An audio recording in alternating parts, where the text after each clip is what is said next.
ప్రియులరా, గడిచిన దినంలో మనం ఏ అధికారము వలన నువ్వు ఈ కార్యాలన్నీ చేస్తున్నావు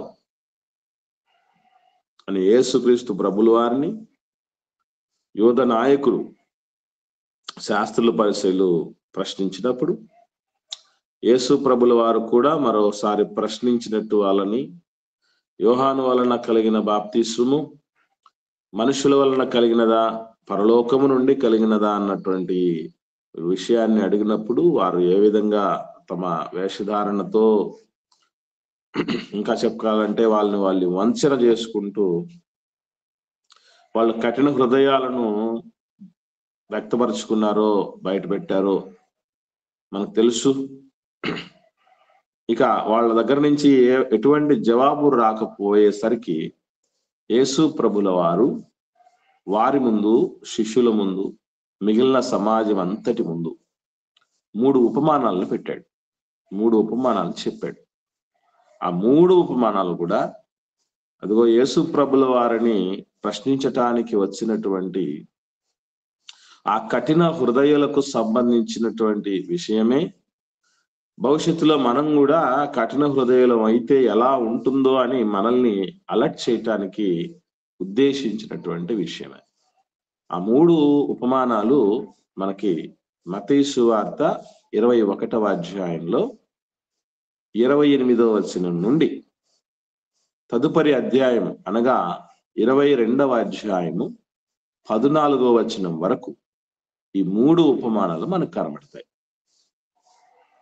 21వ అధ్యాయము 28వ వచనం నుండి 22వ అధ్యాయము 14వ వచనం వరకు ఈ 3 ఉపమానాలు కనబడతాయి.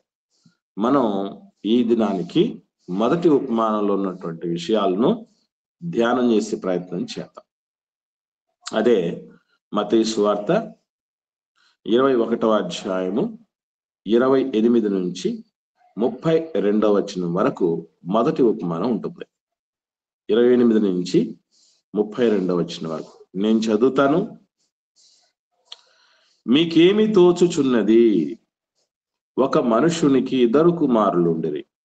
అతడు మొదటి వాని యొద్దకు వచ్చి, కుమారుడా, నేడు పోయి ద్రాక్ష తోటలో పనిచేయమని చెప్పగా వాడు పోను అని ఉత్తరమిచ్చును గాని పిమ్మట మనస్సు మార్చుకొని పోయింది. అతడు 2వ వాని యొద్దకు వచ్చి ఆ ప్రకారమే చెప్పగా వాడు అయ్యా పోదును అనెను గాని పోలేదు. ఈ ఇద్దరిలో ఎవడు తండ్రి ఇష్ట ప్రకారము చేసిన వాడని వారిని అడిగిన. అందుకు వారు మొదటివాడే అనేది. యేసు, సుంకరులను, వేశ్యలను మీకంటే ముందుగా దేవుని రాజ్యంలో ప్రవేశించుదురని మీతో నిశ్చయముగా చెప్పుచున్నాను.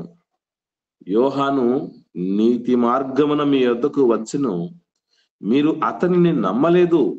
అయితే సుంకరులను, వేశ్యలను అతనిని నమ్మిరి. మీరు అది చూచియు అతనిని నమ్మునట్లు పశ్చాత్తాప పడకపోతిరి. ఆ తర్వాత 33వ వచనం నుండి మరి ఒక ఉపమానం వినుడు అని మొదలవుతుంది. కాబట్టి ఈ మత్తయి సువార్త 21వ అధ్యాయంలో 38వ వచనం నుండి 28వ వచనం నుండి 32వ వచనం వరకు ఉన్నటువంటి ఉపమానాలను మనం ధ్యానం చేద్దాం. ఇకపోతే యేసు ప్రభులు వారు స్టార్టింగ్ లోనే మీకేమి తోచుచున్నది అని ఒక ప్రశ్న అడగటం జరిగింది. మనందరికీ తెలుసు, ప్రభుల వారి యొక్క బోధనలో సర్వసాధారణంగా ప్రశ్నించటం కనబడుతుంది. మనకి ప్రశ్నించటం కనబడుతుంది. ఎందుకనంటే అది చాలా మేలుకరమైనటువంటి విషయాలు. ఎందుకంటే క్వశ్చన్ చేయటం అంటే ఇదేదో సాతాను అడిగినటువంటి ప్రశ్న.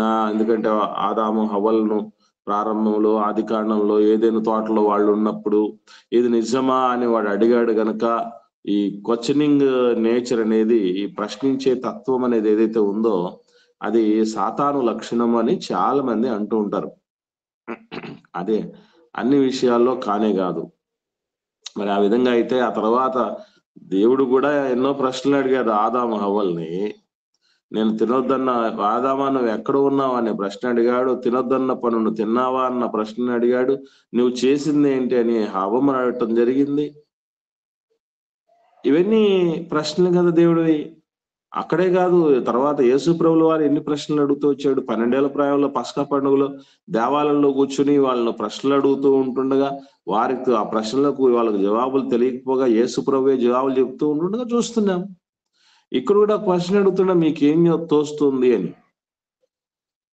వాళ్ళు మాకు తెలియదు జవాబు, దేవుడి నుంచి కలిగిన అధికారమో లేకపోతే మనుషుల వల్ల కలిగిన అధికారమో మాకు తెలియదు అని వాళ్ళు తెలివిగా దాటేసే ప్రయత్నం చేస్తూ ఉన్నప్పుడు యేసు ప్రభుల వారు మరి వారందరినీ ఉద్దేశించి, చుట్టూ ఉన్న సమాజాన్ని ఉద్దేశించి 3 ఉపమానాలు చెప్పారు. ఆ 3 ఉపమానాల్లో మొట్టమొదటి ఉపమానమే మీకేమి తోచుచున్నది అని అడిగాడు. ఇలా అడగటం వల్ల ఏమవుద్దంటే ప్రజల యొక్క, ఆ చుట్టూ ఉన్న శ్రోతల యొక్క, అంటే వింటున్నటువంటి ఆ వ్యక్తులు ఎవరైతే ఉంటున్నారో వాళ్ళ యొక్క అటెన్షన్ ని, వారి యొక్క ఏకాగ్రతను తన వైపు తిప్పుకోవటానికి ఎంతో అవకాశం అనేది ఉంటుంది. వారిని ఆలోచింపజేసేటటువంటి విధంగా ఉండటానికి అవకాశం. మీకేం దోస్తున్నదంటే ఇదేంటిది? స్టార్టింగ్ లోని ప్రశ్న ఏంటి? ఒక విషయం చెప్పి ప్రశ్నించటం అనేది మనకు అందరూ తెలుసు. స్టార్టింగ్ లోనే మీకేం తోస్తున్నది అనగానే దేని విషయమై తోచాలి, అసలు ఏమి తోచాలి అనేది ఉంటది. అందుకే ముందుగా ఈ అటెన్షన్ తీసుకొని వచ్చి మరలా వెంటనే విషయంలోనికి వచ్చాం. ఒక మనుషునికి 2 కుమారులు ఉన్నారు. అతడు అంటే ఆ మనుషుడు, ఆ తండ్రి మొదటి వాని వద్దకు వచ్చి, కుమారుడా నేడు పోయి ద్రాక్ష తోటలో పని చేయి అని చెప్పాడు. అప్పుడు మొదటి కుమారుడు ఏమంటున్నాడంటే పోను అని చెప్పి తర్వాత మనసు మార్చుకుని పోయాడట. రెండో వాడి దగ్గర కూడా వచ్చి అడిగాడు, సేమ్ అలాగే వచ్చి అడిగాడట.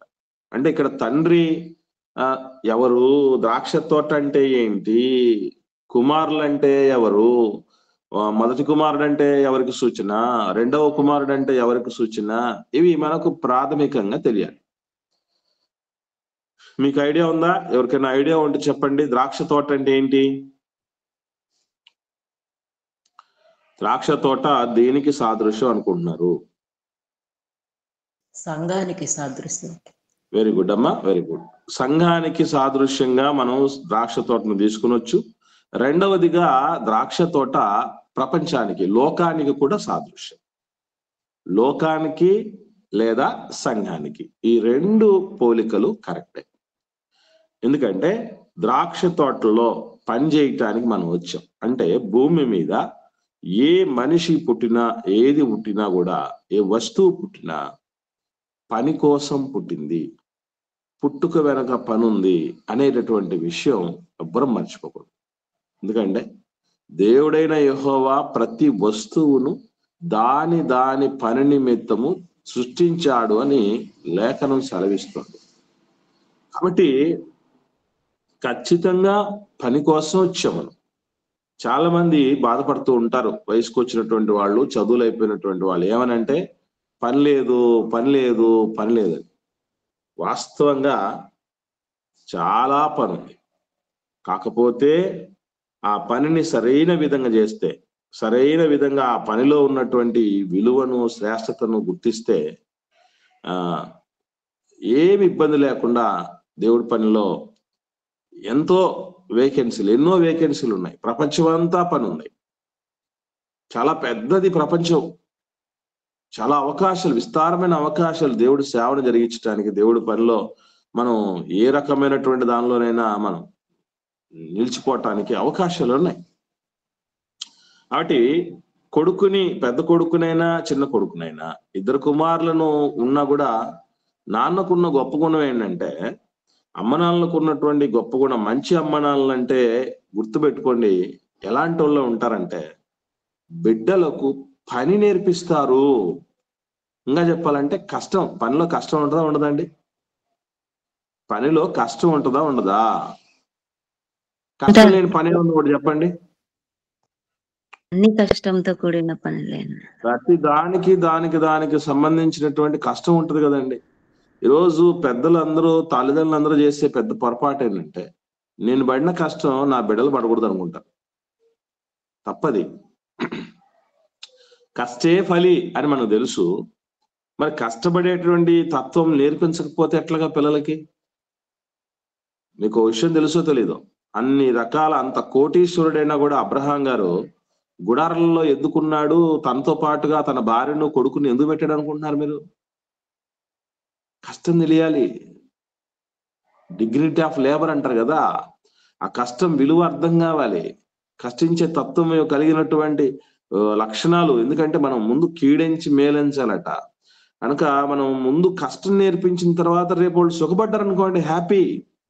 అలా కాకుండా వాళ్ళని స్టార్టింగ్ నుంచే ఏ ఇరుకు లేకుండా, ఏ కష్టం లేకుండా, ఏ ఇబ్బంది లేకుండా చిన్న సమస్య వచ్చిన వాళ్ళు తట్టుకోలేని విధంగా పెంచటం అనేది ఏమాత్రం సరైనది కాదు. ఇక్కడ ద్రాక్ష తోట అనేది సంఘానికో లేకపోతే లోకానికో సాదృశ్యం అయితే, తండ్రి ఎవరికి సాదృశ్యం అమ్మా? యేసుక్రీస్తు ప్రభుల వారికి.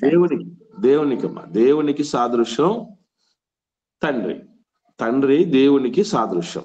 ఓకే, మరి కుమారులు అంటే ఎవరు? యేసుక్రీస్తు ప్రభుల వారిన కుమారుడు. కుమారుడు అమ్మ, కుమారుడు కాదు, మనమే విశ్వాసులను కుమారులుగా ఇక్కడ చెప్తున్నారు. అయితే ఇందులో మీరు బాగా గమనించగలిగితే దేవుని పిల్లలందరినీ కూడా రెండు గ్రూపులుగా విభజించడం అనేది జరిగింది. ఇక్కడ రెండు వర్గాలుగా. ఒకటి ఏ వర్గం అంటే, దేవుడు పిలుపునిచ్చినప్పుడు దానికి లోబడకుండా, నేను లోబడినయా, నాకు ఇప్పుడే టైం కాలే, నాకు ఇంకా టైం ఉంది, నాకెంతో వయసు ఉంది, తర్వాత నాకెన్నో ఆశలు ఉన్నాయి, పరిస్థితులు ఉన్నాయి, ఇంకా రకరకాల కారణాలను బట్టి వాళ్ళు దేవుని యొక్క రక్షణను తృణీకరించినటువంటి పరిస్థితులు కలిగినటువంటి వాళ్ళు ఉంటారు. అది మొదటి కుమారుడికి సూచన. వీళ్ళనే మరొక పోలికతో ఏమని పోలుస్తున్నాడు క్లారిటీగా? ఏమని పోల్చాడండి? ఈ మొదటి కుమారులు ఎవరికి సాదృశ్యం అని చెప్పాడు ప్రభు?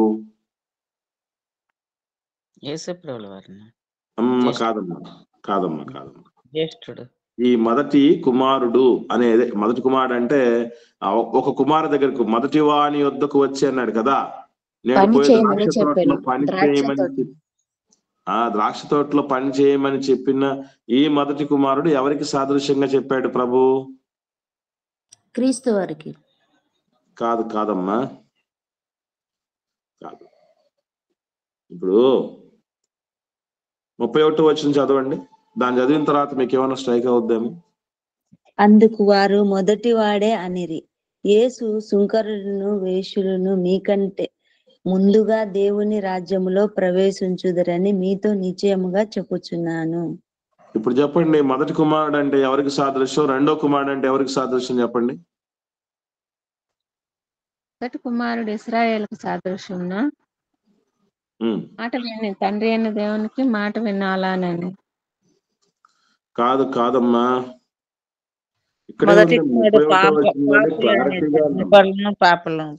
పాపులు. రెండో కుమారుడు ఇశ్రాయేలు. ఇక్కడ 31వ వచనంలోనే రెండు రకాలైనటువంటి పిల్లల ప్రస్తావన చేశాడు ప్రభువు. మొదటి కుమారుడు, అదే నేను పోను అని చెప్పి మళ్ళీ మనసు మార్చుకుని వెళ్ళిన ఆ కుమారుడికి ఎవరు సాదృశ్యం అంటే సుంకరులు, వేశ్యలు సాదృశ్యం. ఇక రెండవ కుమారుడు ఎవరు అని అంటే యేసు ప్రభును ప్రశ్నించటానికి వచ్చారే పండితోత్తములు, ప్రబుద్ధులు, ఆ శాస్త్రులు, పరిసయ్యులు సాదృశ్యం. ఇప్పుడు మనం మొదటి కుమారుడు అనగానే వెంటనే అంటే ఉపమానంలో మనం కాంటెక్స్ట్ లో ఉంటున్నాం, అంటే ఆ సందర్భంలో ఉంటున్నాం గనక ఇక్కడే ఆలోచన చేయాలి. మొదటి కుమారుడు ఎవరు అనగానే మనం ప్రభు దగ్గరికి వెళ్ళిపోయేటువంటి పరిస్థితి ఉండకూడదు. ఓకే, ఇక్కడ మరి ఒకవేళ ఆ విధంగా అనుకుంటే ఈ కాంటెక్స్ట్ లో కూడా నేను పోను అని అంటాడా ప్రభు ఎప్పుడైనా పొమ్మంటే? కాదు కదా. కనుక మొదటి కుమారుడు ఎవరికి సాదృశ్యం అట? సుంకరులు, వేశ్యలకు సాదృశ్యం. రెండవ కుమారుడు ఎవరికి సాదృశ్యం అంటే శాస్త్రులు, పరిసయ్యులకు సాదృశ్యం. ఇక్కడ మీరు గమనించాల్సిన విషయం ఏంటంటే సుంకరులు, వేశ్యలు సమాజానికి అసహ్యులు, లోకానికి అసహ్యులు. ఎంతవరకు అసహ్యులు అంటే జక్కయ్య ఇంటికి పోతే యేసుప్రభుల వారు సమాజం చూలుగురుకుంది. ఏంటిది? పాపాత్ముడైనటువంటి వాని ఇంటికి వెళ్ళాడేంటి? చూడండి 19వ అధ్యాయం లూకాసు వార్త 7వ వచనం చూడండి. వీళ్ళు ఎంత అంటే సమాజం దృక్పథం, దృష్టికోణం ఒకలా ఉంటే అది దేవుని దృష్టికోణం మరోలాగా ఉంటుందని చెప్పడానికి ఇది చక్కని ఉదాహరణ. లూకాసు వార్త. అందుకు వారు అలాగైతే పరిత్యాగ పత్రిక ఇచ్చి. మీరు ఎక్కడ చదువుతున్నారమ్మా? మత్తయి వార్త చదువుతున్నారేమో కదా. లూకాసు వార్త 19వ అధ్యాయము 7వ వచనం. లూకాసు వార్త 19వ అధ్యాయము 7వ వచనం. అందరూ అది చూచి ఈయన పాపి అయిన మనుషుని యొద్ద బస చేయ వెళ్ళేనని చాలా సనుగుకొనిరి. ఇప్పుడు చూడండి ఎంతమంది అన్నారంటే ఏ మాట? చాలా మంది. కాదమ్మా, క్లారిటీగా ఉంది చూడండి అమ్మ. అక్కడ అందరూ అది చూచి మీరు రాత్రి నిద్ర తక్కువైందో ఏమో, చాలా మంది చక్కగా మీరు కాన్సన్ట్రేట్ గా అనిపించట్లా. జాగ్రత్త పడండి, అలర్ట్ గా ఉండండి. అందరూ అది చూచి అని చెప్పడం జరిగింది. అంటే అందరిలోనూ ఏమనుందనంటే పాపాత్ముడైనటువంటి మనుషుడు. ఎందుకు పాపాత్ముడయ్యాడు అని అంటే అతను ఒక సుంకపు గుత్తదారుడు. సుంకపు గుత్తదారులకు ఉన్నటువంటి సర్వసాధారణమైన జబ్బు ఏమిటి అంటే, లక్షణం ఏంటంటే తెలుసా మీకు? సుంకం వసూలు చేసే వాళ్ళకి మరి వాళ్ళని ఎందుకు పాపాత్ములు అని చెప్పడం జరిగింది? ప్రభుత్వం పావలా చేయమంటే ఇల్లు రూపాయి పావలా చేసి అన్యాయంగా తీసుకుంటారని. అమ్మా ఎగ్జాంపుల్ గా చెప్పింది సిస్టర్. వాస్తవంగా అయితే నిర్ణయించబడిన దానికంటే ఎక్కువగా తీసుకునేటటువంటి వాళ్ళు. ఇది మనం ఎలా కనుక్కోగలం, ఎక్కడ చెప్పగలం, ఎలా చెప్పగలం అంటే మనకు ఒక క్లూ ఉంది. లూకాసు వార్త 3వ అధ్యాయం. బాప్తిస్మిచ్చు యోహాను గారి దగ్గరికి సుంకరులు రావటం జరిగింది. సుంకరులు అంటే సుంకాన్ని వసూలు చేసేటటువంటి వాళ్ళు అని అర్థం. ఓకేనా? చూద్దాం. ఇదే లూకాసు వార్తలో 3వ అధ్యాయం 12వ వచనం నుండి చూద్దాం. 12, 13 వచనాలు. సుంకరులను బాప్తీసము పొందవచ్చి, బోధకుడా మేమేమి చేయవలనని అతనిని అడగగా, అతడు మీకు నిర్ణయింపబడిన దానికంటే ఎక్కువ తీసుకొనవద్దని వారితో చెప్పెను. ఈ మాట బాప్తీసు యోహాను గారు ఎందుకు అంత గట్టిగా ఒక్క నుంచి చెప్తున్నాడు? ఎక్కువ రాబడుతున్నారని. అవునమ్మా, బాగా చదువుకోరా అని ఫస్ట్ ర్యాంక్ వచ్చేవాడికి చెప్పమను. అస్సలు చదవకుండా ఉంటాడే వాడికి చెప్తాం కదా. మంచిగా ఉండరా అని ఎవడు చెప్తామంటే చెడ్డగా ఉండేవాడికి చెప్తాం. కాబట్టి ఇక్కడ నిర్ణయించబడిన దానికంటే ఎక్కువ తీసుకుంటున్నారంటే మరి వీళ్ళని అజమాయిషి చేసేటటువంటి వాళ్ళు ఉండరా అంటే అసలు ప్రభుత్వమే మీరు ఏం చేస్తారో మాకు తెలియదు, మాకు ఇంత కావాలి, మీరు ఎంతలా తీసుకోండి, మాకు ఇవ్వాల్సింది ఇవ్వండి. ఎవడైనా ఎక్స్ట్రా మాట్లాడాడంటే పన్ను గురించి, పన్ను వసూలు చేసేటప్పుడు, సుంకం వసూలు చేసేటప్పుడు ఎవడన్నా అడ్డం మాట్లాడితే మాకు చెప్పండి, మేము చూసుకుంటాం. కైసరుకు పని వద్దని జనాలను తిరగబడి ప్రేరేపిస్తున్నాడని యేసు ప్రభు మీద ఒక ప్రధానమైన ఆరోపణ చేస్తారు. దేశద్రోహ నేరం కింద లెక్క అది పన్ను వసూలు చేయటం, పన్ను ఎగ్గొట్టడం అంటే. ఓకే, మనకు స్వతంత్ర ఉద్యమ కాలంలో పన్ను ఎగవేత ఉద్యమం పన్నులు ఎగవేయటం కూడా ఒక ఉద్యమం కింద ట్రీట్ చేయబడింది. సరే, కాబట్టి ఈ మొదటి కుమారుల పరిస్థితి లోకమంతటి దృష్టిలో ఎలా ఉంటుందనంటే, వీళ్ళు జాలి, దయ, కరుణ అనేది లేకుండా డబ్బు పిచ్చి పట్టినటువంటి వాళ్ళు సుంకరులు. అని. ఈవెన్ వేశ్యలు కూడా ఎటువంటి తత్వంతో ఉంటారో మనకు తెలియదేం కాదు. వాళ్ళు కూడా ఏ పిచ్చి పట్టి పోయి ఉంటారు చెప్పండి. వేశ్యలు అయినటువంటి వాళ్ళ యొక్క పరిస్థితి మనం చూస్తే ఎక్కడో కొందరు మాత్రమే ఒక జెన్యున్ కాజ్, అంటే ఏంటి, ఏమని అంటే మాకు పేదరికం, వాళ్ళకు పేదరికం ఉండటం, ఎవరు ఆదరించలేకపోవటం, ఎవరు కనికరించకపోవటం, ఎవరు చేయిజార్చకపోవటం, ఎవరు పట్టించుకోకపోవటాన్ని బట్టి వేరే దారి లేని పరిస్థితుల్లో వెళ్ళేవాళ్ళు కొంతమంది మాత్రమే. కానీ ఎక్కువ మంది దేనికి వెళ్తారు? ఎక్కువ డబ్బు సంపాదించాలని, చాలా సులభంగా సంపాదించేటటువంటి దారి అన్నమాట. ఒకవైపు సుఖపడుతూ మరోవైపు డబ్బు సంపాదించుకునేటటువంటి సులువైన మార్గం అన్నటువంటి రీతిగా వాళ్ళు అక్కడ వెళ్ళిపోతారు. సో ఇద్దరు కూడా ఏదో ఒకరు నీతి, తర్వాత కొందరు జాలి, దయ లాంటివి, ఈ లక్షణాలు ఏమీ లేకుండా వాళ్ళు పాపాత్ములుగా ఉంటున్నారు. కాబట్టి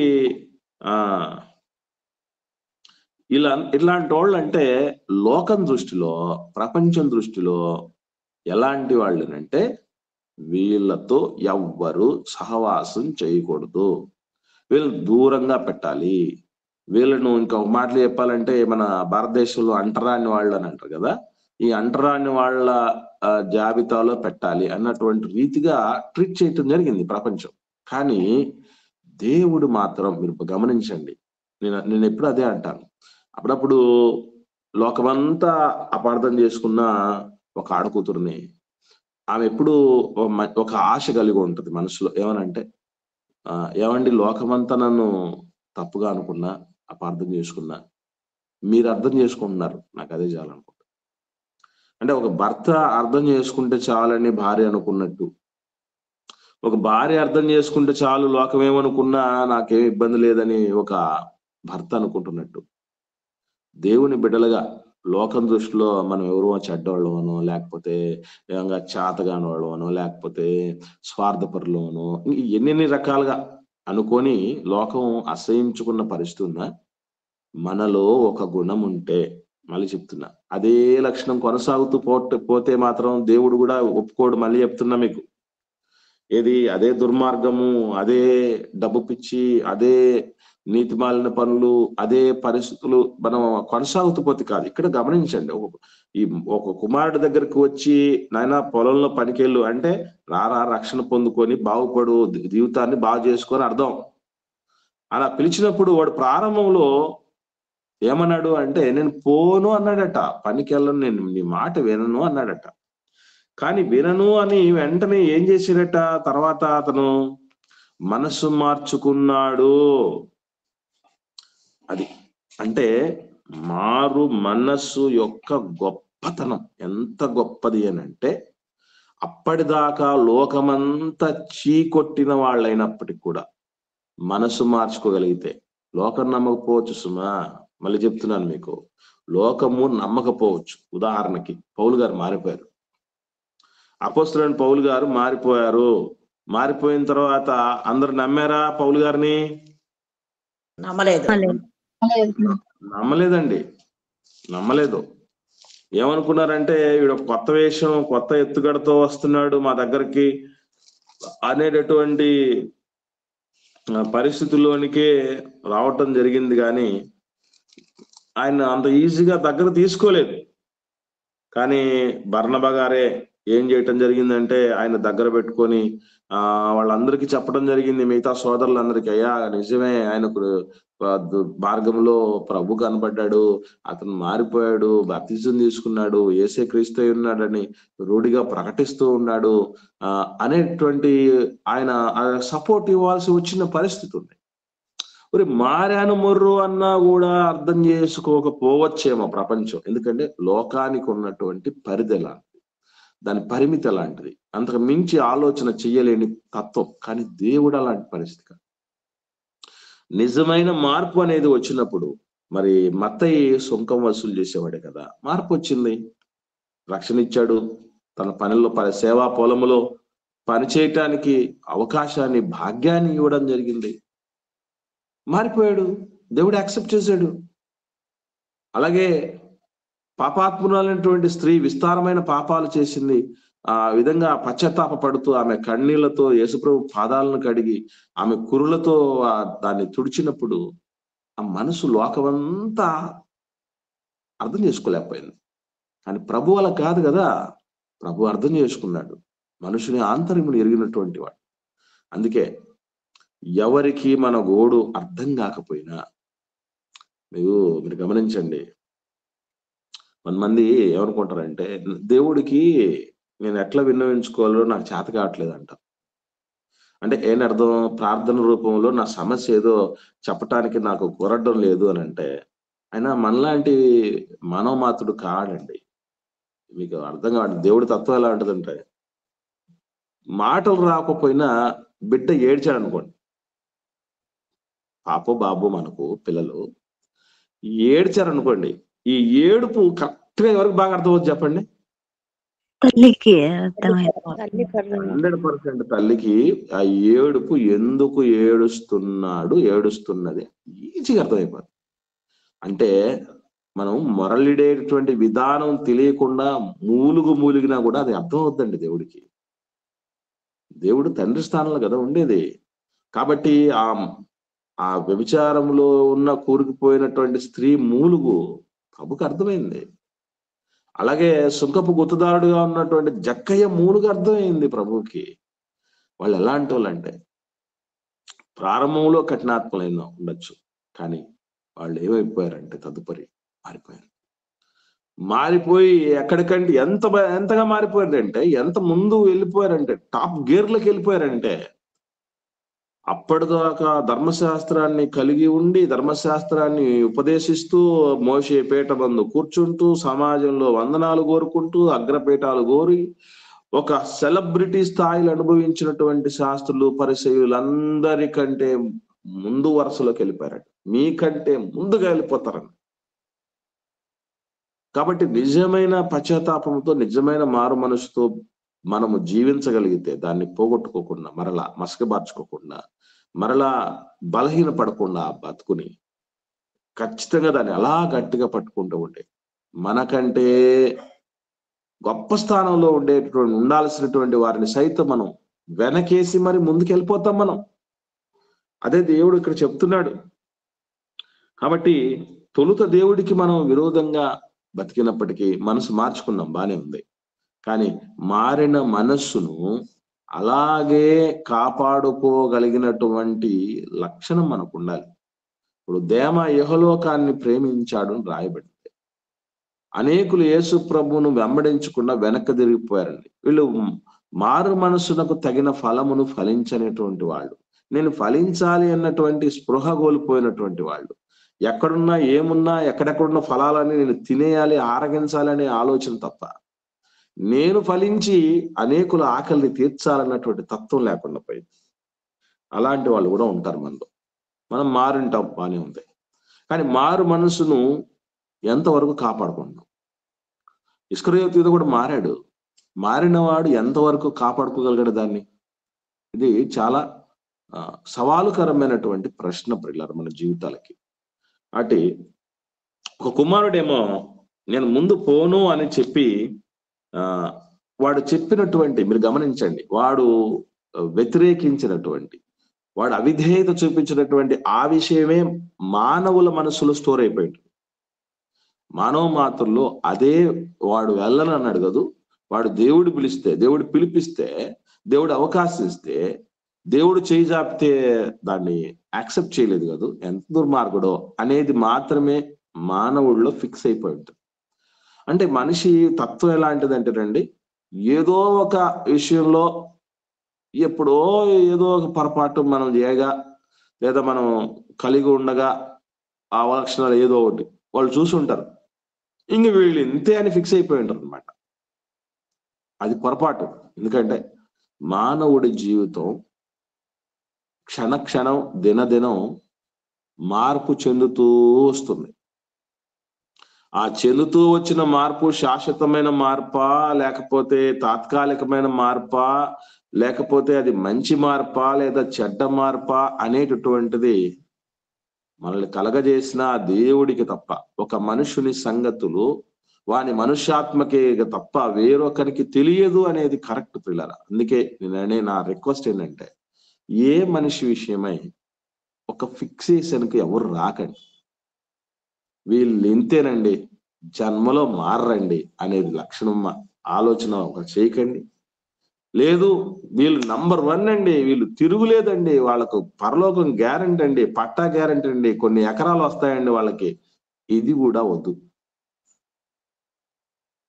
ప్రస్తుతానికి పరిస్థితిని బట్టి ఓకే, మనకు ఏదైతే కళ్ళకు ముందు కనబడుతున్నది కూడా కొన్ని సందర్భాల్లో అది నిజమైనటువంటి పరిస్థితి కాదు. శిష్యుల్లో ఒకరిగానే ఉన్నాడు ఇస్కరియోతు యూదా. పక్కనే ఉన్న 11 మంది శిష్యులకు కూడా తెలియలేదు ఏమైపోతున్నాడు అనేది. అంత దారుణమైనటువంటి స్థితిలో ఉన్నటువంటి వాళ్ళు, అసలు బయటపడిన వాళ్ళు కొంతమంది ఉంటారు. మనకు తెలుసు అరిమత యోసేపు యేసు ప్రభువును చనిపోయిన తర్వాత, ఆయన చనిపోయిన తర్వాత బయటపడతాడే. అసలు శిష్యులకైనా తెలుసా? అరిమత యోసేపు వచ్చి యేసు ప్రభు దేహాన్ని ఇమ్మని అధికారుల దగ్గర అడిగి తన కోసం నిర్మించుకున్నటువంటి సమాధులు ఆయన్ని ఉంచటం అనేది జరుగుతుంది.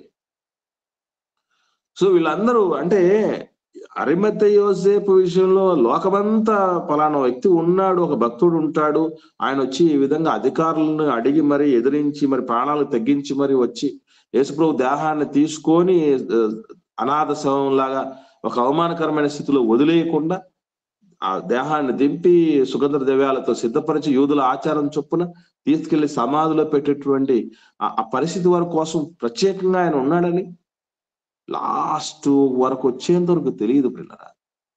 కాబట్టి ఎవరు ఏంటో అనేటటువంటిది పొరపాటును కూడా ఒక ఫిక్సేషన్కి ఎవరి విషయంలో రాక, ముఖ్యంగా మన సొంతోళ్ళ విషయంలోనే ఈ ఆలోచన మనకు వస్తుంటుంది. అంటే ఎప్పటికీ వీళ్ళు మారర్లే అనుకోవడం తప్పు. దేవుడు వీళ్ళు ఇక కాదు వీళ్ళతో అనుకుంటే దేవుడే యాక్షన్ తీసుకుంటాడు వాళ్ళ మీద. మనకేమొచ్చింది? అన్నీ పెట్టిన ఆయన, అన్నీ చూసుకున్న ఆయనే సైలెంట్ గా ఉంటే నీకు నాకు వచ్చిన నొప్పి ఏంటి? ఇప్పుడు వేశ్యలు సుంకర్లు వీళ్ళు మారరు అని మనలాగే మిడిమిడి జ్ఞానంతో ఉంటే దేవుడు వాళ్ళందరం చంపేసేవాడే. వీళ్ళు ఎట్లాగా మారలేరా అని అనుకుంటే, వీళ్ళు చెడిపోయింది కాకుండా 10 మందిని చెడిపేస్తారు అనుకుంటే, ఎక్కడి నుంచి వచ్చాడు ఒక మత్తయ్య, ఎక్కడి నుంచి వచ్చాడు ఒక జక్కయ్య, ఎక్కడి నుంచి వచ్చేది ఒక వ్యభిచారములుగా ఉన్నటువంటి వ్యభిచారాలు చేస్తున్నటువంటి వాళ్ళు స్త్రీలు కూడా ఎంతమంది మారిపోయారు. అవిధేయులుగా ఉన్నటువంటి వాళ్ళు, అరకొర భక్తితో ఉన్నటువంటి వాళ్ళు ఎంతో మంది ఎట్లా మారిపోయేవాళ్ళు చెప్పండి.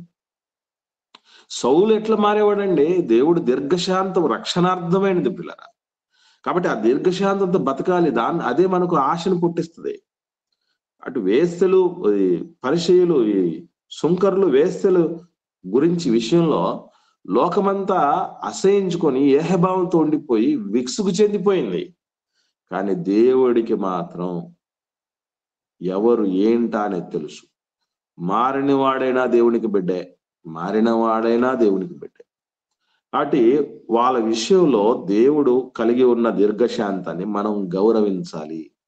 చాలా మంది విషయాలు మనం అనుకుంటాం, ఈ దుర్మార్గుని ఇంకా పెట్టాడు దేవుడు, ఈ దుర్మార్గులను ఇంకా పెట్టాడు దేవుడు, ఏమంతా వాళ్ళ భారం మనం మోస్తున్నాం. మరి వాళ్ళ భారం అంతా మనం ఏమైనా మోస్తున్నామండి? ఆర్చుకునేవాడు, మోసుకునేవాడు, ఎంతో చేసుకునేవాడు, భారం మోసేవాడు దేవుడు. ఆయనకు లేదు బాధ, మనకు వచ్చేస్తుంది బాధ. తప్పు. దేవుడు ఎంత మంచి గొప్ప మనస్తత్వం కలిగిన వాడంటే, లోకమంతా ఒక దృష్టితో చూసి అసహించుకొని ఏహభావంతో పక్కన పెడితే దేవుడు అక్కుడు చేర్చుకుంటాడు. మనకు తెలుసు కుష్ఠరోగుల విషయంలో కూడా యేసుప్రభులు వారు గమనిస్తే సమాజానికి దూరంగా ఉండేటటువంటి స్థితిలో వాళ్ళు ఉంటున్నారు. కారణం, ఎందుకు దూరంగా పెట్టాలని దేవుడు అన్న ఉద్దేశం ఒకటి, కానీ మానవుడు ఫిక్స్ అయిన ఉద్దేశం మరొకటి. దూరంగా ఎందుకు పెట్టమన్నాడంటే అది అంటు రోగం అంటుకుంటుందా అని జాగ్రత్త, అంతే తప్ప వాడిని మనిషిగా కూడా చూడొద్దని కాదు. ఇది తెలియకుండా ఏం చేయమన్నాడు? దేవుడే దూరం పెట్టమన్నాడు. దేవుడికి ఎంత పక్షపాతం ఉంది, దేవుడికి ఎంత విరోధ భావం ఉంది, దేవుడికి అంటే మానవుడు ఆయనకు బాగా డబ్బులు ఇచ్చేవాడే కావాలి. ఎవడు చెప్పాడు? ఆయన ఏమైనా లేనోడా? ఏమండి లేని స్థితిలో ఉన్నాడా? నువ్వు ఇస్తేనే పోతాడు ఆయన. అసలు ఎట్లాగా మాట్లాడుతున్నారంటే దేవుడి గురించి అర్థం కాని వాళ్ళు మాట్లాడుతున్న వ్యర్థమైన వాదనలు ఇవన్నీ. అందుకే గుర్తుపెట్టుకోండి, మొదటి కొడుకు దగ్గరికి వచ్చినప్పుడు వాళ్ళు బిడ్డే, ఆమె బిడ్డే దేవుడికి. వాళ్ళు పోను అని చెప్పుకొని మళ్ళీ అక్కడితో ఆగిపోలేదు. వాళ్ళు మనసు మార్చుకున్నారు. అరే మా నాన్న మంచిదే కదా చెప్తున్నది, నేను చేస్తున్న ఈ పనికిమాలిన పని కంటే పని చేయమని పంపుతున్నాడు కదా, పని చేసి సంపాదించుకోమని కదా పంపుతున్నాడు. మా నాన్నకే ద్రాక్ష తోట ఉందంటే మా నాన్న కూడా అందులో పని చేస్తున్నాడు కదా, పనోడే కదా మా నాన్న. అదే పని చేస్తున్న పనోడికి కొడుకులము కూతుర్లము అని అనిపించుకోవాలని నాన్న మనకు మంచి అవకాశం ఇస్తున్నాడు. ఆయన వారసత్వాన్ని నేను కొనసాగించాలి. మళ్ళీ మళ్ళీ ఆలోచన ఏంటంటే, మనిషికి సమయం అనేది ఇవ్వగలిగితే, అంటే దేవుడు చేసే పని చేసి సమయం ఇవ్వగలిగితే మనిషి మారటానికి అవకాశం ఉంది అనేది దేవుడికి బాగా తెలుసు. మనం ఏం చేస్తామంటే మనకు ఓపిక తక్కువయే, దేంట్లోనైనా అంత చక చక చక చక జరిగిపోవాలి. ప్రార్థన చేయగానే ప్రార్థన చేయగానే దేవుడు అవునని జవాబు ఇచ్చేసేయాలి. మనం మాట్లాడగానే మనిషి మారిపోవాలి. మనం ఏదైనా ఒక ప్రయత్నం చేయగానే ఫలించిపోవాలి. ఏంటిది 3.5 సంవత్సరాలు అన్నింటిని పక్కన పెట్టి రాత్రి మగళ్ళు ఒళ్ళు హోనం చేసుకొని సజీవ యాగమే యేసుప్రభులు వారు సమర్పణగా చేస్తే 12 మంది మిగిలారు. ఆ 12 మందిలో కూడా ఒకడు పోయాడు. ఆ మిగిలిన 11 మంది కూడా గెచ్చమన్న తోటలో యేసుప్రభుని పట్టుకుంటే చెదురు మదురుగా పారిపోవటం జరిగింది. ఏదేదో సాధించేస్తాం, ఏదేదో ప్రపంచాన్ని పొడి చేస్తాం అన్నటువంటి ఆలోచన చాలా మంది చేస్తూ ఉంటారు. అది జరగకుండా చుక్కెదురైపోతే బాధపడిపోతారు. ఎవరు చెప్పారు మనకేమని? దేవుడు ఎప్పటికైనా చెప్పిన పని ఏంటంటే, నీకు ఏదైతే చేతికొచ్చిందో పని దాన్ని చేసి నువ్వు ఫలితాన్ని దేవుడి మీద వదిలేయి, అంతవరకే. ఇప్పుడు నేను రోజు ఇది ఆన్లైన్ తీసుకున్నంత మాత్రం చేత మొత్తం ప్రపంచం అంతా మారిపోతుంది ఏమన్నా చెప్పండి? అందరు మారిపోతారు, ప్రపంచం అంతా మారిపోతాయి, కుటుంబాలన్నీ మొత్తం సెట్ అయిపోతాయి అనుకుంటా. అయిపోతే మంచిదే. కాకపోతే గుర్తుపెట్టుకోవాల్సిన విషయం ఏంటంటే, నేనేం వచ్చి మిమ్మల్ని మనసు మార్చలేను కదా. నా వల్ల కాని పని అది, ఎవరి వల్ల అయ్యే పని కాదు. ఏమున్నా ఎంతవరకు చేయాల్సిందో మన శక్తిలోపం లేకుండా చేస్తాం. డిసప్పాయింట్మెంట్కి వెళ్ళే పరిస్థితులు వద్దు. దేవుడు అంతటా ఆయనే దీర్ఘశాంతంతో ఉన్నాడు. ఆ దీర్ఘశాంతము ఎంతో మంది రక్షణకు కారణమైంది. ఉంటే అయితే గీతే అటువంటి దీర్ఘశాంతం మీకు నాకు ఉండాలి. లేదు అని అంటే న్యూట్రల్ గా ఉండండి, అంతవరకే. ఓకే. తర్వాత రెండవ బిడ్డ అయ్యా నేను పోతాను అని చెప్పి పోలేదట. వీళ్ళు ఎలాంటి వాళ్ళు అంటే, శాస్త్రుల పరిశీలన గురించి యేసుప్రభు వారు చెప్తారు చూసారా, ఎలాంటి వాళ్ళు అంటే 23వ అధ్యాయంకి రండి. మత్తయి సువార్తలో 23వ అధ్యాయం 3వ వచనంలో ఈ రెండవ కుమారుడుకి సాదృశ్యమైనటువంటి ఈ శాస్త్రుల పరిశీలన మనకు కనబడతారు. మత్తయి సువార్త 23వ అధ్యాయం 3వ వచనం చూడండి. వారు మీతో చెప్పిన వాటన్నిటిని అనుసరించి గైకొనుడి, అయినను వారి క్రియల చొప్పున చేయకుడి, వారు చెప్పుదురే గాని చేయరు. ఏమని చెప్పారు? దేవుడి దగ్గర కూడా ఏం చెప్పారండి? చేస్తామని చెప్పినారు కానీ చేయలేదు. పొలంలో పనికి పో అనగానే అయ్యా పోతాను అని చెప్పి పోలేదట. మనలో కూడా ఎట్లాంటి పిల్లలు కనబడతారంటే, దేవుడికి ఇవన్నీ కూడా తెలుస్తాయి. దేవుడికి అయ్యా మనం డిసెంబర్ 31వ తారీఖు వేసే వేషాలు తెలుసు ఆయనకి. అప్పుడప్పుడు దేవుడి మాటలు మనకు బాగా హార్ట్ టచ్ అయిన తర్వాత మనం చదివేటప్పుడు లేకపోతే వినేటప్పుడు అయ్యా నేను మారిపోతానయ్యా అని చెప్పి మళ్ళీ మామూలు అయిన విషయాలు తెలుసు. శాస్త్రుల పరిశీలన చచ్చిపోలేదండి. శాస్త్రుల పరిశీలకు చావలేదు. ఎందుకంటే వాళ్ళ వారసులు వాళ్ళ వారసత్వాన్ని కొనసాగించే వాళ్ళు మనలో చాలా మంది ఉన్నారు. మారిపోతాను ప్రభువా, అయిపోతుంది ప్రభువా, ఇంకా చూడు ప్రభువా ఎట్లా ఉంటుందో చూడని ఎన్నేళ్లగా చెప్తున్నావు ఈ మాయ మాటలు మనం దేవుడికి. చేసేస్తాను ఆయన, ఉండేస్తాను ఆయన, అట్లుంటాను ఇట్లుంటానని ఎన్ని చెప్తామో. దేవుడికి మన గురించి అన్ని తెలుసు కాబట్టి సరిపోయింది. లేకపోతే ఎన్నిసార్లు ఆయన మునగ చెట్టు మీద నుంచి కింద పడి కాలు చేతులు ఇరిగిపోయావు కదా. కాబట్టి దయచేసి దేవుడికి అన్ని తెలుసు, మర్చిపోకండి. మాట దేవుడికి ఇస్తున్నామంటే శ్వాస ఆగిపోయేంత వరకు ఆ మాట మేరకూడదు. నేను బాప్తిస్మం తీసుకున్న తొలినాళ్ళలో ఈ జీవితం నీకేనైనా, నీ తర్వాతే ఎవరైనా అనే ఫిక్సేషన్కి రావటం జరిగింది. నువ్వు దేనికోసం నువ్వు వెలగమంటున్నావు, వెలిగించమంటున్నావు, దేనికోసమైనా నువ్వు నాకు ఇచ్చినటువంటి సమస్తాన్ని ధారపోయమని నువ్వు కోరుకుంటున్నావు. ఎందుకంటే దానివల్ల నాకు వచ్చే నష్టమే లేదు, అలా చేయకపోతేనే నష్టం. కాబట్టి నాకు దేవుడిచ్చినటువంటి తలాంతులు కావచ్చు, సంపాదన కావచ్చు, దేహం కావచ్చు, సమయం కావచ్చు, అవన్నీ కూడా దేవుడు నాకు ఇదిగో ఈ పనికి వాడరా అని ఇచ్చింది. కాబట్టి అలా ఎప్పుడైతే నేను మాట ఇచ్చుకున్నాను అప్పటి నుంచి నేను ప్రతినిత్యం పరీక్ష చేసుకుంటూ ఉంటా. ఏమనంటే ఎస్, ఇచ్చిన మాట తగ్గట్టుగా నేను ఉంటున్నానండి. నా జీవితంలో నేను దేవుడికి కోరుకున్న విధంగా ఇవ్వడంలో వేటి విషయంలో నేను వెనకబడిపోతున్నాను. ఇవి చెక్ చేసుకుంటూ వెళ్ళడానికి నిత్యం నేను ప్రయత్నం చేస్తుండే. ఎందుకంటే ప్రియులరా, ఆ ప్రయత్నం చేసుకోకపోతే నాయనా చేస్తాను, నాయనా పోతాను, నాయనా రక్షిస్తాను, నాయనా నిలబెడతాను, నాయనా పనిలో ఉంటాను అని మాట చెప్పి మాట మీరినటువంటి శాస్త్రులు పరిశీలలాగా అయిపోతాను. నేను ఎందుకు ఇవ్వాలి ఆ ఛాన్స్? అలా ఇస్తే నాకంటే ముందు వేశ్యలు, సుంకర్లు సైతం పోతారు. నాకు అది ఇష్టం లేదు. రేసులో ముందు ఉండాలి. ఈ పరలోకపు పరుగు పందెంలో అరే క్షయమైన కిరీటం పొందుకునేవాడే అంత మితంగా ఉంటే, అంత కంట్రోల్డ్గా ఉంటే, అక్షయమైన కిరీటం పొందుకునేవాడిని నేనెంత కంట్రోల్డ్గా ఉండాలి, నేనెంత కమిట్మెంట్తో ఉండాలి, నేనెంత జాగ్రత్తగా ఉండాలి, నేనెంత సమర్పణతో ఉండాలి అనేది మనకు అనిపించకపోతే, గట్టిగా పట్టి దానికోసం నిలబడకపోతే మనకంటే ముందు వేశ్యలు, సుంకర్లు సైతం పోయి ఒక్కసారి నీ పరిస్థితి ఏంటో నువ్వు ఏదేదో అనుకున్నావు కదా, నేను ఇక దేవుడికి ఇష్టమైన బిడ్డను, దేవుడికి ఇంకా నా ముద్దు బిడ్డను, ఆ బిడ్డను, ఈ బిడ్డను అని అనుకొని ఆఖరికి ఏదో లోకంలో అంటారు, పిల్ల కాలువను ఈదలేనోడు సముద్రాన్ని ఈదానన్న ఫీలింగ్లోకి వచ్చారట. చిన్న చిన్న వాటిలో మనం అధిగమించడం సమస్యల్ని ఎక్కడెక్కడో ఏదేదో ఎట్లా సాధించాలనుకుంటాం చెప్పండి. కాబట్టి ఆ స్థితికి మనం వెళ్ళకూడదు. ఈ శాస్త్రుల పరిశీలన విషయంలో అదే జరిగింది. ఇక వీళ్ళు ఎలాంటి కఠినాత్ములు అంటే 32వ వచనంలో, మత్తయి సువార్త 21వ అధ్యాయం 32వ వచనంలో ప్రభు క్లారిటీగా చెప్పినటువంటి మాట ఏంటంటే, ఒకసారి చదువుదాం. యోహాను నీతి మార్గమున మీ వద్దకు వచ్చాడు, మీరు అతన్ని నమ్మలేదు.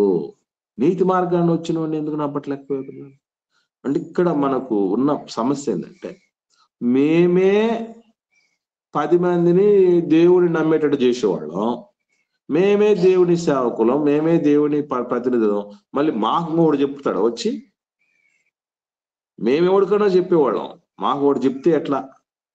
ముఖ్యంగా ఒక స్థాయిలో అంటే 10 మందికి చెప్పేటటువంటి స్థాయిలో ఉండేటటువంటి వాళ్ళకు ఉన్న పెద్ద రోగం ఏంటంటే, ఇంకా మాకెవరు చెప్పాల్సిన అక్కర్లేదు అనేటువంటి ఆలోచనలో ఉంటారు. అది తప్పు. ఎప్పటికైనా ఒక వ్యక్తి ఎంత గొప్ప స్థాయిలో ఉన్నా కూడా వాడు నేర్చుకుంటూ ఉండాల్సిందే. నేర్చుకోవడానికి అంత ఉంది లోకంలో. మనం సహవాసం అనేది దేవుడు ఎందుకు ఏర్పాటు చేశాడు అనుకున్నారు? మీకు తెలిసిన విషయాలు, చాలా అనుభవాలు నాకు తెలియవు. నాకు ఎంతైనా అనుభవం ఉండొచ్చు ఈ దీంట్లో, కానీ మీరు కలిగి ఉన్న కొన్ని ప్రత్యేకమైన అనుభవాలు మీవే. అవి మీ నుంచి నేను పొందుకోవాలి. అలాగే మీకు ఎన్ని అనుభవాలు ఉన్నా, కొంచెం వయసు ఎక్కువ ఉన్నటువంటి వాళ్ళు, అనుభవాలు ఎక్కువ ఉన్నా, నాకున్న అనుభవాలు నావే, నా నుంచి మీరు నేర్చుకోవాలి. ఇలా ఉండినప్పుడే నోరు మూసుకొని అందరము ఒకరినొకరు గౌరవించుకుంటాం. లేదంటే నాకు నువ్వు చెప్పొచ్చుదేంటి, నాకు నువ్వు చెప్పొచ్చుదేంటి, ఏం తెలుసు నీకు అంటే ఏమైంది పరిస్థితి చెప్పండి. ఇంకా ఆ తర్వాత బంధం కూడా ఏదైనా కొనసాగుతుందా? తప్పదు. చంటి బిడ్డల దగ్గర నుంచి కూడా నేర్చుకునేటువంటి పరిస్థితులు చాలా ఉన్నాయి మనకి. చంటి బిడ్డల దగ్గర నుంచి కూడా, ఈవెన్ యేసుప్రభుల వారు అన్ని వదిలేసి, సమస్తాన్ని వదిలేసి యేసుప్రభు దగ్గరకు వచ్చినటువంటి వాళ్ళు ఎంత స్థాయిలో ఉన్నవాళ్ళు, వాళ్ళ దగ్గర కూడా చిన్న బిడ్డలను తీసుకుని వచ్చి ఈ నుంచి మీరు నేర్చుకోండి అంటున్నాడు యేసుప్రభుల వారు. ఏంటి అర్థం అది? ఏంటి ప్రభువా, మేమేంటి, మా రేంజ్ ఏంటి, మా స్థాయి ఏంటి, నీ దగ్గర సృష్టికర్త అయిన నీ దగ్గర మేము నేర్చుకుంటున్నటువంటి విషయాలుంటే నువ్వు చెప్పు ప్రభువా మాకు. ఆ పిల్లోడి దగ్గర నుంచి ఏం నేర్చుకున్నావు? వాడు మా కొడుకయ్యా, వాడు మా మనవడయ్యా అని అంటే, నీకు ఆ కొడుకు దగ్గర నుంచి నేర్చుకునేది చాలా తెలియదురా బాబు, ఆ మనవడి దగ్గర నుంచి నేర్చుకునేది చాలా తెలియదు, నేర్చుకో అంటున్నాడు ప్రభు. కాబట్టి యేసు ప్రభు అంతటి మహనీయుడే తండ్రి దగ్గర నేర్చుకున్నాడు. నేను నా తండ్రి దగ్గర నేర్చుకున్నాను అని చెప్తాడు. మనకంతా అయిపోయిందా? నేను ప్రతి నిత్యం నేర్చుకుని వస్తాను మీ దగ్గరికి. అన్ని ఒక మంచి ఒక విద్యార్థిలాగా, ప్రారంభ దశలో ఉన్న విద్యార్థులాగా బుక్కులన్నీ దగ్గర వేసుకొని, ఇంకేమన్నా విషయంలో ఒక క్లారిటీ లేకపోతే దైవజనులకు దగ్గర ఉన్నటువంటి 40 దైవజనులకు ఫోన్ చేసి దీని విషయం ఏమంటారు, ఒక కన్క్లూజన్ కోసం, ఒక క్లారిఫికేషన్ కోసం చేస్తూ ఉంటారు. ఎక్కడి నుంచి వస్తాయి అనుకుంటున్నారు? డబ్బులు ఎవరు ఊరికే రావంటారు. లలితా జ్యువెలర్స్ ఆయన ఓనరు, నిత్యజీవం ఊరికే వస్తుంది మరి. అంటే చాలా కష్టం పిల్లరా ఇది. ఈ విషయంలోనే వీళ్ళు ఎలాంటి వాళ్ళు అంటే, నీతి మార్గంలో మీ యొద్దకు వచ్చినటువంటి యోహాను గారిని కూడా వాళ్ళు ఖాతరు చేయట్లా. ఇంకా ఏంటి అంటే, అతన్ని సుంకర్లు వేసి నమ్మారు, దాన్ని చూసి కూడా మీరు మారట్లా. మరి సుంకర్లే నమ్మారే, వీళ్ళందరూ దుర్మార్గులు, వీళ్ళందరూ పాపాత్ములు, వీళ్ళందరూ కఠినాత్ములు అని మనం అనుకున్నామే, వాళ్ళే మారిపోయారే ఏంటబ్బా అని ఒక్కసారన్నా మీరు ఆలోచన చేయలేదు కదరా మీరు. కాబట్టి దేవుడికి ఇష్టమైన కుమారుడు, దేవుడికి నచ్చిన బిడ్డల జాబితాలో మీరే లేరు. మళ్ళీ నన్ను ప్రశ్నిస్తారా మీరు? ప్రభువుల వారి ఆంతర్యం ఏంటంటే, నువ్వు ఏ అధికారం అంటే, నువ్వు దేవుని కుమారుడు కాదే, దేవుని ప్రతినిధివి కాదే, నువ్వు మెస్సియావు కాదే, అయినా కూడా ఎందుకు చేస్తున్నావు అని అంటే, అసలు నిజంగా ఎవరు దేవుని బిడ్డ కాదో మీకు చెప్తాను వినండి అని చెప్పి యేసు ప్రభుల వారు తీసుకున్న ఉపమానం ఇది. కాబట్టి ఇది మొదటి ఉపమానంలో ఉన్నది. ఇందులో మనం జాగ్రత్త వహించాల్సింది ఏంటంటే, ప్రారంభంలో వేశ్యల లాంటి జీవితము, సుంకర్ లాంటి జీవితం ఉన్న మరలా మనసు మార్చుకోగలిగితే దేవుని బిడ్డ అనే గొప్ప స్థాయి దేవుడు ఇవ్వడానికి సిద్ధంగా ఉన్నాడు. అంతా మారు మనసులోనే ఉంది.